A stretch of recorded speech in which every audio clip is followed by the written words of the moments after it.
साईं की बात। बच्चे, जहाँ मेरे बच्चों की काम की बात आती है ना, जहाँ मेरे बच्चों के काम होते हैं, उनके कार्य होते हैं ना, वहाँ उनका साईं स्वयं आकर खड़ा होकर उन कामों को करवाता है। मेरे बच्चे, तुम्हें क्या लगता है कि तुम मेरा नाम जपते रहते हो और मैं तुम्हारा काम नहीं करवाऊंगा? नहीं मेरे बच्चे, मैं आता हूँ और तुम्हारे कार्य को स्वयं करता हूँ।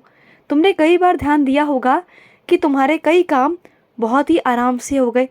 तुम्हें ऐसा लगा होगा कि शायद वो काम आराम से होना ही था। नहीं, उस काम में बहुत अड़चने थी, लेकिन उस काम को मैंने खुद खड़े होकर वहाँ पर करवाता हूँ।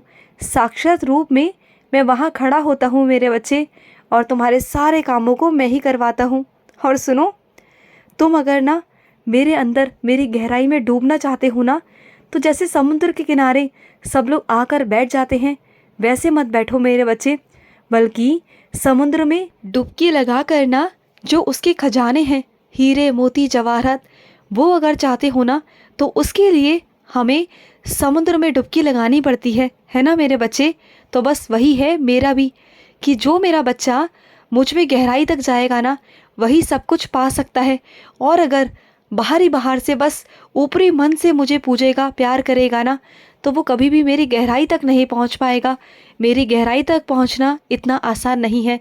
वही मेरी गहराइयों तक पहुंच सकता है जो मुझ में समा जाए, जो मेरी बातों को समझ पाए, गहराइयों को समझ पाए, अपने साईं के एक एक शब्द को समझ पाए। जो मेरी साईं सा चरित्र कहती है ना, एक एक शब्द को कह पाए, समझ पाए, और जो उनके वाक्य हैं, जो शब्द है ना, और जो मेरे वचन हैं, उन्हें अपने जीवन में उतार पाए। तभी मेरा बच्चा मेरे गहराइयों तक पहुँच कर ना, जो वो खजाने हैं ना, वो पा सकता है। और वैसे बस अगर ऊपरी मन से करेगा तो बस वो मुझसे दूर ही रहेगा, ज़्यादा मेरे करीब नहीं आ पाएगा। अब तुम देखो मेरे बच्चे कि तुम क्या करना चाहते हो। इस सागर में डूब कर ना मेरा सब कुछ पाना चाहते हो, या फिर दूर से खड़े होकर जैसे सभी लोग करते हैं वैसे करना चाहते हो? क्योंकि मेरे कुछ विशेष ही बच्चे हैं जो सिर्फ मुझे ही मांगते हैं, मुझे ही चाहते हैं, और वो मेरी गहराइयों में डूबना चाहते हैं। और बाकी लोग तो सिर्फ दूर से ही आते हैं अपनी इच्छाओं को पूरा करवाने। अब तुम क्या करना चाहते हो बताओ?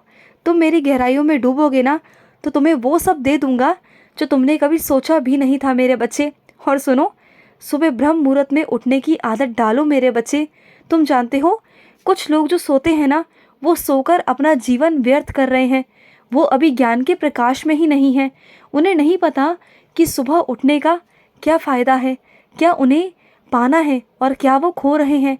वो खुद भी नहीं जानते, वो इतने नादान हैं ना।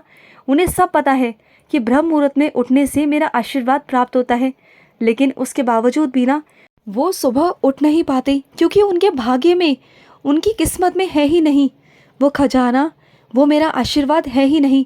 और जो मेरे कुछ बच्चे उठ पाते हैं ना, उन्हें पता है वो रस, वो आनंद, वो मेरा प्यार, वो मेरा आशीर्वाद, वो उस प्यार को समझ सकते हैं, वो जान सकते हैं। और जो एक बार सुबह ब्रह्म मुहूर्त में उठना शुरू कर देना, वो कभी उठना नहीं छोड़ेगा, कभी नहीं। वो मेरे प्यार का रस, वो मेरा आनंद, वो मेरा भजन कीर्तन, वो मेरी सुबह की आरती, काकड़ आरती, उसका जो स्वाद है ना, जो उसका आनंद है, वो अलग है मेरे बच्चे। वो हर कोई नहीं चख सकता। बहुत कम लोग ऐसे हैं जो उसे चख सकते हैं, जो उसे महसूस कर सकते हैं। वो हर कोई नहीं कर सकता। और सुनो, जब मेरे मंदिर आते हो ना, तो किसी के वस्त्रों की तरफ मत देखा करो कि उसने कैसे वस्त्र पहने हैं और तुम्हारे वस्त्र कैसे हैं। नहीं मेरे बच्चे, पहली बात तो तुम किसी से कम नहीं हो, समझ गए ना?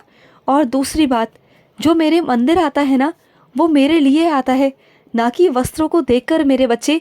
तो दूसरों को देखकर ना अपने वस्त्रों को तुच्छ समझना, अपने आप को नीचा समझना, ये कहाँ की मेरे बच्चे बात है बताओ? अपने आप को ये नीचा मत दिखाया करो, और ये मत सोचा करो कि उसने बहुत अच्छे कपड़े पहने हैं और मेरे पास नहीं है। अरे तुम्हारे पास वो है जो उसके पास नहीं है। ये कभी सोचा है तुमने? तुम्हारे अंदर सादगी है, तुम्हारा पवित्र मन है, ये सोचो तुम, और वो उसके पास में नहीं है। समझो मेरे बच्चे इस बात को। और जो मेरा बच्चा सिर्फ और सिर्फ मेरे लिए मंदिर आता है ना, वो कभी किसी और चीज़ की तरफ कभी देखता नहीं, न गहनों की तरफ, न जेवरातों की तरफ, और ना ही कपड़ों की तरफ।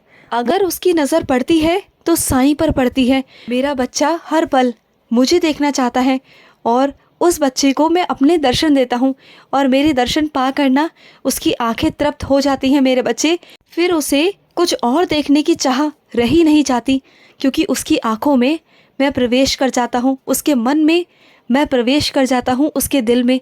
तो मेरे बच्चे, तो ये सब देखने मत आया करो। अगर देखना है तो अपने साईं का चेहरा देखो, मुझे देखो, मेरे चेहरे की रौनक देखो, जो तुम्हारे आने से मैं कितना खुश होता हूँ वो देखो। तुम्हारे साईं ने ज़िंदगी भर मेरे बच्चे, जब तक मैं शारीरिक रूप में रहा, मैंने वही अपने फटे पुराने कपड़े पहने, वही जीवन व्यतीत किया। भिक्षा मांग कर मैं खाना खाता था। मैं चाहता था तो बहुत कुछ कर सकता था। मैं तो ब्रह्मांड नायक था, मैं तो राजा था मेरे बच्चे। मैं चाहता तो बहुत कुछ कर सकता था। मैं वो जीवन व्यतीत कर सकता था जो किसी ने सोचा भी नहीं था। लेकिन उसके बावजूद भी मैंने अपने बच्चों को ये सिखाया कि अमीरी और गरीबी कुछ मायने नहीं रखती। अगर गरीब रहने में ना बल्कि सुकून है, शांति है। उस अमीरी बिस्तर पर वो शांति, वो सुकून कहाँ जो तुम्हारे पास है मेरे बच्चे। सुकून की नींद जो हर किसी के पास नहीं होती, जो अमीर लोगों के पास तो बिल्कुल नहीं होती मेरे बच्चे। तो जाने दिया करो, इन सब चीज़ों पर ध्यान नहीं जाना चाहिए तुम्हारा, बिल्कुल नहीं। और सुनो, ये मत सोचा करो कि दूसरे बुरे हैं, ये सोचा करो कि मैं बुरा हूँ, मेरे में बहुत सारे अवगुण हैं, और अगर मैं बुरा हूँ ना तो सब अच्छे हैं इस दुनिया में। हमें इस नज़रों से दुनिया को देखना है। अगर तुम इस नज़रों से दुनिया को देखोगे ना तो देखना तुम्हें सारी दुनिया खूबसूरत नज़र आएगी। और जैसे जैसे तुम्हारा मन खूबसूरत रहेगा ना तो फिर देखना तुम्हें चारों तरफ ये दुनिया खूबसूरत ही नज़र आएगी मेरे बच्चे। और तुम्हें कुछ भी बुरा नहीं लगेगा, सब तुम्हें अपने साईं का लगेगा। हर किसी के अंदर तुम्हें अपना साईं नज़र आएगा, चाहे वो तुम्हारा दुश्मन ही क्यों ना हो, उसमें भी तुम्हें अपना साईं नज़र आएगा। चाहे वो कितना भयंकर से भयंकर ही क्यों ना हो, तुम्हें उसमें भी अपना साईं नज़र आएगा मेरे बच्चे। और सुनो, मेरे साईं सा चरित्र को सिर्फ पढ़ना ये मायने नहीं रखता मेरे बच्चे। वो तो तोते की तरह तुम रट देते हो, पढ़ लेते हो, बस वो मायने नहीं रखता मेरे बच्चे। मेरी साईं सा चरित्र को पढ़ना और उसे समझना वो बहुत ज़रूरी है मेरे बच्चे। और सबसे ज़रूरी है भाव से पढ़ना, सही उच्चारण, सही व्याकरण के अनुसार पढ़ना, ये बहुत ज़रूरी है मेरे बच्चे। एक एक शब्द को बहुत आराम से पढ़ो। मैं नहीं कहता कि सारा सब कुछ एक दिन में पढ़ लो, चाहे एक पन्ना ही क्यों ना पढ़ो, चाहे एक वाक्य ही क्यों ना पढ़ो, चाहे एक शब्द ही क्यों ना पढ़ो, लेकिन पढ़ो ऐसे कि तुम्हारे अंतर आत्मा में वो उतर जाए, वो तुम्हें समझ में आए, कि तुम्हें लगे कि हाँ, मुझे अपने साईं की गहराइयों को समझना है, मुझे अपने साईं को समझना है। और वो एक एक शब्द जो साईं ने कहा मुझे उसे समझना है। वो तुम्हारी भावनाएं वो मुझ तक सीधा पहुँचनी चाहिए मेरे बच्चे। उस रट्टू तोते की तरह नहीं कि बस पढ़ते चले गए और सारा सब कुछ एक दिन में ख़त्म कर लिया। तो तुम सालों साल कर लो, कोई फ़ायदा नहीं होगा, क्योंकि तुम्हारी भावनाएं उसमें होंगी नहीं मेरे बच्चे। तुम सच में अगर अपनी प्रार्थना मुझ तक पहुंचाना चाहते हो तो अपनी भावनाओं के ज़रिए पहुंचाओ मेरे बच्चे।